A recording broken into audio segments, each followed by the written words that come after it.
5 मार्च 2025 प्रातः मुरली। ओम शांति। बाप दादा मधुबन।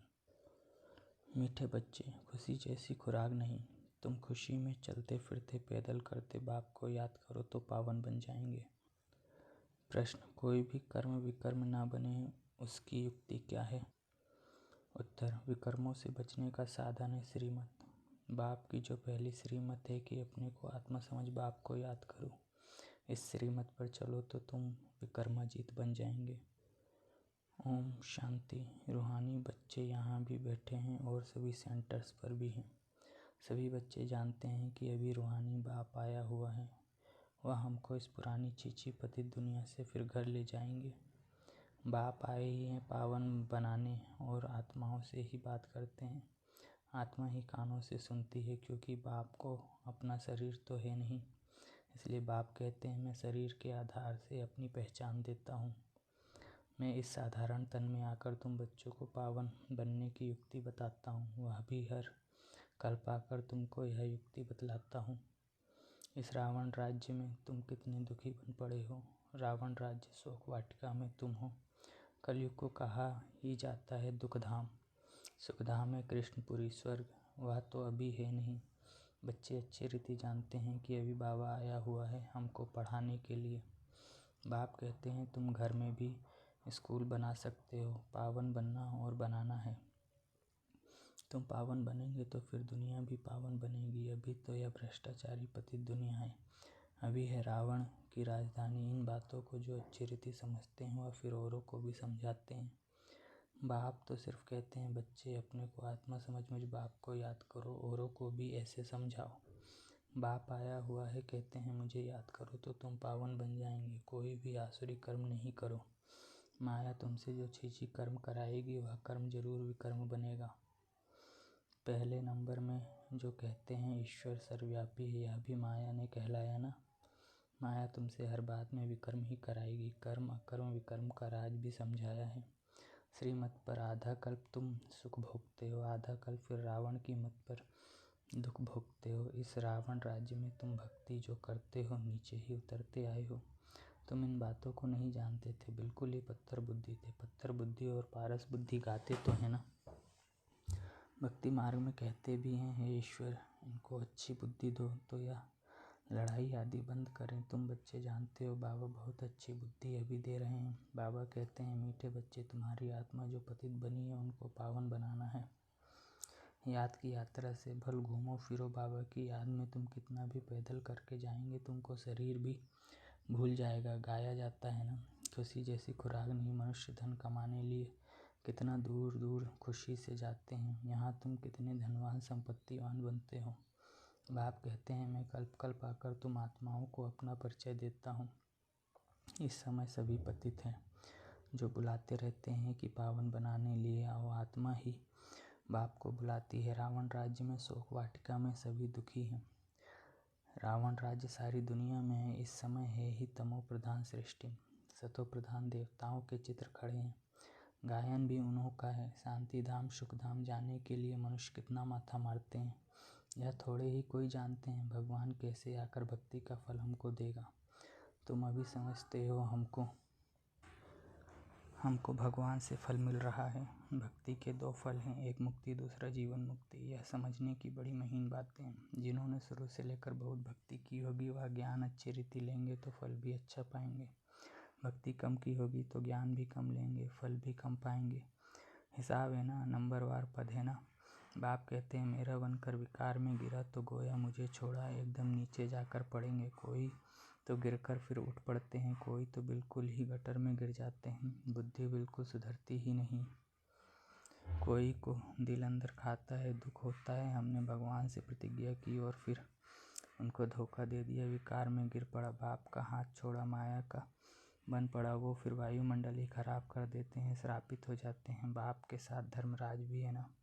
उस समय पता नहीं पड़ता है कि हम क्या करते हैं, बाद में पश्चाताप होता है। ऐसे बहुत होते हैं किसका खून आदि करते हैं तो जेल में जाना पड़ता है, फिर पश्चाताप होता है। नाहक उनको मारा, गुस्से में आकर मारते भी बहुत हैं। ढेर समाचार अखबारों में पढ़ते हैं, तुम तो अखबार पढ़ते नहीं हो। दुनिया में क्या क्या हो रहा है तुमको मालूम नहीं पड़ता है। दिन प्रतिदिन हालातें खराब होती जाती हैं, सीढ़ी नीचे उतरनी ही है। तुम इस ड्रामा के राज को जानते हो। बुद्धि में यह बात है कि हम बाबा को ही याद करें, कोई भी ऐसी चीज़ कर्तव्य ना करे जिससे रजिस्टर खराब हो जाए। बाप कहते हैं मैं तुम्हारा टीचर हूँ ना। टीचर के पास स्टूडेंट की पढ़ाई का और चाल चलन का रिकॉर्ड रहता है ना। कोई की चाल बहुत अच्छी, कोई की कम, कोई की बिल्कुल ख़राब नंबरवार होते हैं ना। यह भी सुप्रीम बाप कितना ऊंच पढ़ाते हैं, वह भी हर एक की चाल चलन को जानते हैं। तुम खुद भी जान सकते हो, हमारे में यह आदत है, इस कारण हम फेल हो जाएंगे। बाबा हर बात क्लियर कर समझाते हैं। पूरी रीति पढ़ाई नहीं, पढ़ेंगे किसको दुख देंगे तो दुखी होकर मरेंगे। पद भी भ्रष्ट होगा, सजाएं भी बहुत खाएंगे। मीठे बच्चे, अपनी और दूसरों की तकदीर बनानी है तो रहमदिल का संस्कार धारण करो। जैसे बाप रहमदिल है तब टीचर बनकर तुम्हें पढ़ाते हैं। कोई बच्चे अच्छी रीति पढ़ते और पढ़ाते हैं, इसमें रहमदिल बनना होता है। टीचर रहमदिल है ना, कमाई का रास्ता बताते हैं कि कैसे अच्छा पोजीशन तुम पा सकते हो। उस पढ़ाई में तो अनेक प्रकार के टीचर्स होते हैं, यह तो एक ही टीचर है। पढ़ाई भी एक ही है, मनुष्य से देवता बनने की। इसमें मुख्य है पवित्रता की बात। पवित्रता ही सब मांगते हैं। बाप तो रास्ता बता रहे हैं, परंतु जिनकी तकदीर में ही नहीं है तो तदबीर क्या कर सकते। ऊंच मार्क्स पाने का ही नहीं है तो टीचर तदबीर भी क्या करे। यह बेहद का टीचर है ना। बाप कहते हैं तुमको और कोई सृष्टि के आदि मध्य अंत की हिस्ट्री ज्योग्राफी समझा न सके। तुमको हर एक बात बेहद की समझाई जाती है। तुम्हारा है बेहद का वैराग्य, यह भी तुमको सिखलाते हैं। जबकि पतित दुनिया का विनाश, पावन दुनिया की स्थापना होनी है। सन्यासी तो है निवृत्ति मार्ग वाले, वास्तव में उन्हों को तो जंगल में रहना है। पहले पहले ऋषि मुनि आदि सब जंगल में रहते थे। वह सतो प्रधान ताकत थी तो मनुष्यों को खींचते थे। कहाँ कहाँ कुटियाओं में भी उनको भोजन जाकर पहुँचाते थे। सन्यासियों के कभी मंदिर नहीं बनते हैं, मंदिर हमेशा देवताओं के बनते हैं। तुम कोई भक्ति नहीं करते हो, तुम योग में रहते हो। उनका तो ज्ञान ही है ब्रह्म तत्व को याद करने का, बस ब्रह्म में लीन हो जाए। परंतु सिवाय बाप के वहाँ तो कोई ले जा न सके। बाप आते हैं संगम युग पर, आ करके देवी देवता धर्म की स्थापना करते हैं।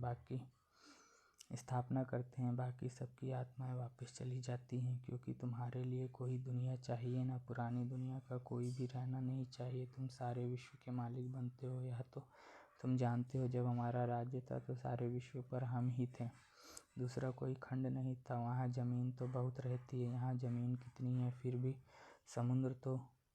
समुद्र को सुखाकर ज़मीन करते रहते हैं, क्योंकि मनुष्य बढ़ते जाते हैं। यह ज़मीन सुखाना आदि विलायत वालों से सीखा है। बॉम्बे पहले क्या थी, फिर भी नहीं रहेगी। बाबा तो अनुभवी है ना। समझो, अर्थक्वेक होती है, वह मूसलाधार बरसात होती है तो फिर क्या करेंगे।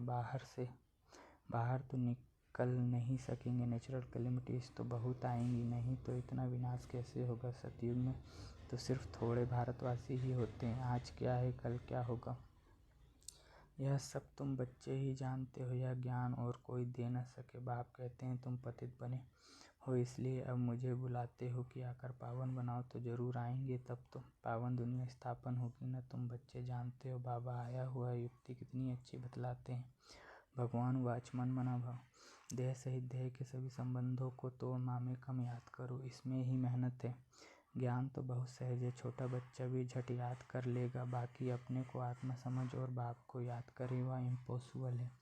बड़ों की बुद्धि में ही नहीं ठहर सकता तो छोटे फिर कैसे याद कर सकेंगे। भले शिव बाबा कहते भी हैं, परंतु है तो बेसमझना। हम भी बिंदी हैं, बाबा भी बिंदी है, यह स्मृति में आना मुश्किल लगता है। यही यथार्थ रीति याद करना है, मोटी चीज़ तो है नहीं। बाप कहते हैं यथार्थ रूप में मैं बिंदी हूँ, इसलिए मैं जो हूँ जैसा हूँ वह सिमरण करें, यह बड़ी मेहनत है। वह तो कह देते परमात्मा ब्रह्म तत्व है, और हम कहते हैं वह एकदम बिंदी है। रात दिन का फर्क है ना। ब्रह्म तत्व जहाँ हम आत्माएं रहती हैं उनको परमात्मा कह देते। बुद्धि में यह रहना चाहिए, मैं आत्मा हूँ, बाबा का बच्चा हूँ। इन कानों से सुनता हूँ, बाबा इस मुख से सुनाते हैं कि मैं परम आत्मा हूँ, परे ते परे रहने वाला हूँ। तुम भी परे ते परे रहते हो परंतु जन्म मरण में आते हो, मैं नहीं आता हूँ। तुमने अभी अपने 84 जन्मों को भी समझा है, बाप के पाठ को भी समझा है। आत्मा कोई छोटी बड़ी नहीं होती है, बाकी आयरन एज में आने से मैली बन जाती। इतनी छोटी सी आत्मा में सारा ज्ञान है।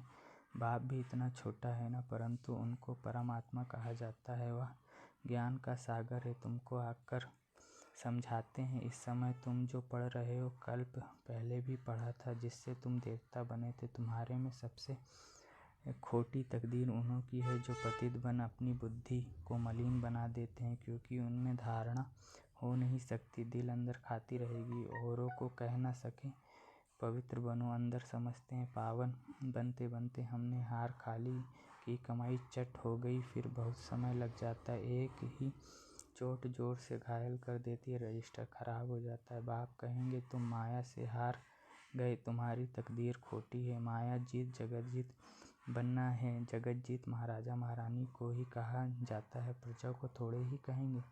अभी देवी स्वर्ग की स्थापना हो रही है, अपने लिए जो करेगा सो पाएगा। जितना पावन बन औरों को बनाएंगे, बहुत दान करने वालों को फल भी तो मिलता है ना। दान करने वाले का नाम भी होता है। दूसरे जन्म में अल्पकाल का सुख पाते हैं। यहाँ तो 21 जन्मों की बात है। पावन दुनिया का मालिक बनना है। जो पावन बने थे वही बनेंगे। चलते चलते माया चमाट मार एकदम गिरा देती है। माया भी कम दुस्तर नहीं है। 8-10 वर्ष पवित्र रहा, पवित्रता पर झगड़ा हुआ, दूसरों को भी गिरने से बचाया और फिर खुद गिर पड़ा। तकदीर कहेंगे ना। बाप का बनकर फिर माया का बन जाते हैं तो दुश्मन हो गया ना।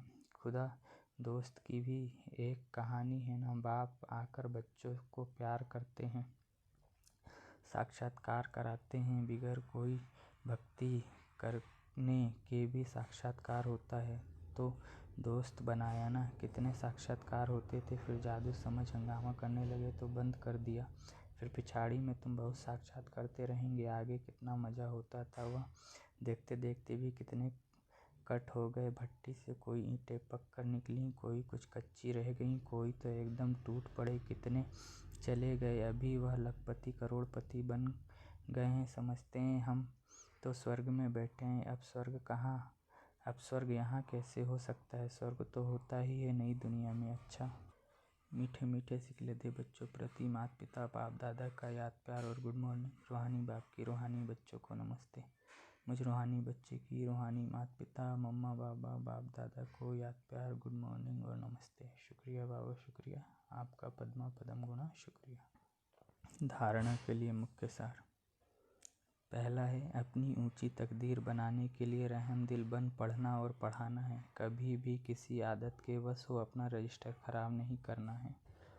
दूसरा है, मनुष्य से देवता बनने के लिए मुख्य पवित्रता, इसलिए कभी भी पतित बन अपनी बुद्धि को मलिन नहीं करना है। ऐसे कर्म ना हो जो दिल अंदर खाती रहे, पश्चाताप करना पड़े। वरदान है, बीज रूप स्थिति द्वारा सारे विश्व को लाइट का पानी देने वाले विश्व कल्याणकारी भव। बीज रूप स्टेज सबसे पावरफुल स्टेज है। यही स्टेज लाइट हाउस का कार्य करती है। इससे सारे विश्व में लाइट फैलाने के निमित्त बनते हो। जैसे बीज द्वारा स्वतः ही सारे वृक्ष को पानी मिल जाता है, ऐसे जब बीज रूप स्टेज पर स्थित रहते हो तो विश्व को लाइट का पानी मिलता है। लेकिन सारे विश्व तक अपनी लाइट फैलाने के लिए विश्व कल्याणकारी की पावरफुल स्टेज चाहिए। इसके लिए लाइट हाउस बनो, ना कि बल्ब। हर संकल्प में स्मृति रहे कि सारे विश्व का कल्याण हो। स्लोगन है, एडजस्ट होने की शक्ति नाजुक समय पर पास विथ ऑनर बना देगी। अव्यक्त इशारे, सत्यता और सभ्यता रूपी कल्चर को अपनाओ। परमात्मा प्रत्यक्षता का आधार सत्यता है। सत्यता से ही प्रत्यक्षता होगी। एक स्वयं के स्थिति की सत्यता, दूसरी सेवा की सत्यता। सत्यता का आधार है स्वच्छता और निर्भयता। इन दोनों धारणाओं के आधार से सत्यता द्वारा परमात्मा प्रत्यक्षता के निमित्त बनो। किसी भी प्रकार की अस्वच्छता अर्थात जरा भी सच्चाई सफाई की कमी है तो कर्तव्य की सिद्धि नहीं हो सकती। अच्छा, ओम शांति।